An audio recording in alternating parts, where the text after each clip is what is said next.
নিজের কাজে লাগার, সেটা যেভাবেই হোক, একজন মানুষের উপকারে লাগলেও সেটা আমার কাজে লাগবে। তো সেই জায়গায় আমি যেহেতু সোশ্যাল সায়েন্স নিয়ে পড়েছি এবং বিভিন্ন রিসার্চ প্রজেক্টে কাজ করেছি, ফলে আমার সবসময়ই একটা উদ্দেশ্য থাকে যে আমার ক্ষমতায় যতটুকু আছে, আমি তো একা বিশাল সমাজ সংস্কার করে ফাটাফাটি কিছু করতে পারবো না।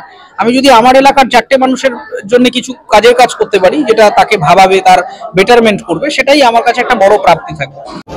ফলে সেই জায়গায় এটা আমি আজকে থেকে নয়, আমার হাই স্কুল থেকে এরকম একটা ওই বদনামি বলা চলে আর কি, যে সব বিষয়ে মানে দুর্নীতির ব্যাপার দেখলেই প্রতিবাদ করা। দুর্নীতি মানে শুধু রাজনৈতিক দুর্নীতি না, যে কোনো জায়গাতেই এই ধরনের কোনো ইরেগুলারিটিস হলে আমি সেটার মানে ন্যায়ের জন্য লড়াই করেছি, হাই স্কুল থেকে করি। সাম্প্রতিক ইতিহাসে এই টেলিভিশনের দুনিয়াতে মাঝে মধ্যে বিভিন্ন চ্যানেলে ডাক পাই, সেজন্যে মানুষের কাছে আরও পৌঁছে গেছি।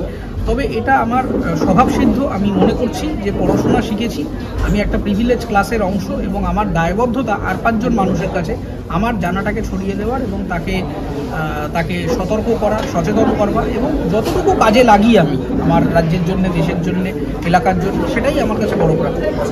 মৃগয়া ছবিটা নিয়ে কতটা এক্সাইটেড হয়তো?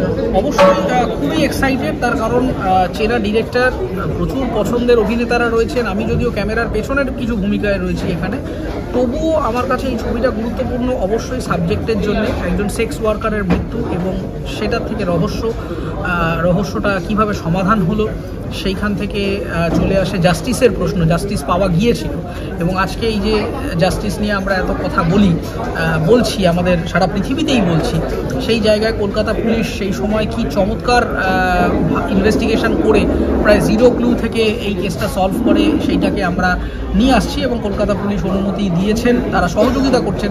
আমরা তো কেউ আলটিমেটলি গোয়েন্দা নই, গোয়েন্দাদের থেকে সহযোগিতা নিতে হয়েছে আমাদের রকমারি সিনেমার বিভিন্ন প্রেক্ষাপট নির্মাণে, সেটা তারা সম্পূর্ণ সাহায্য করেছেন।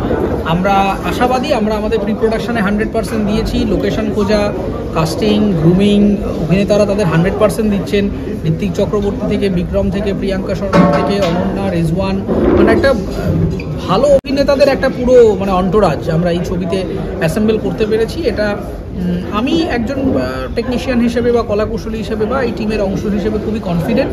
এবার কাল থেকে আমাদের ডে 1 শুটিং শুরু হবে এবং আমরা আমাদের 100% দেব।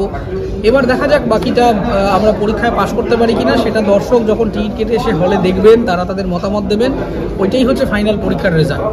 লাস্ট কোশ্চেন, কলকাতা পুলিশ নিয়ে যে অসন্তোষ দেখা গেছে ইদানিং সারা রাজ্যে, তো তোমার এই মুভিটা কোনো ইম্প্যাক্ট ফেলবে তার উপর? দেখুন, সত্যি কথা বলতে কি, কলকাতা পুলিশ ডিপার্টমেন্ট হিসেবে আলাদা করে যে তার ইমেজ বিল্ডিং এর জন্য আমাদেরকে কোনো রকম স্পেশাল গাইডলাইন দিয়েছেন তা নয়। আমরা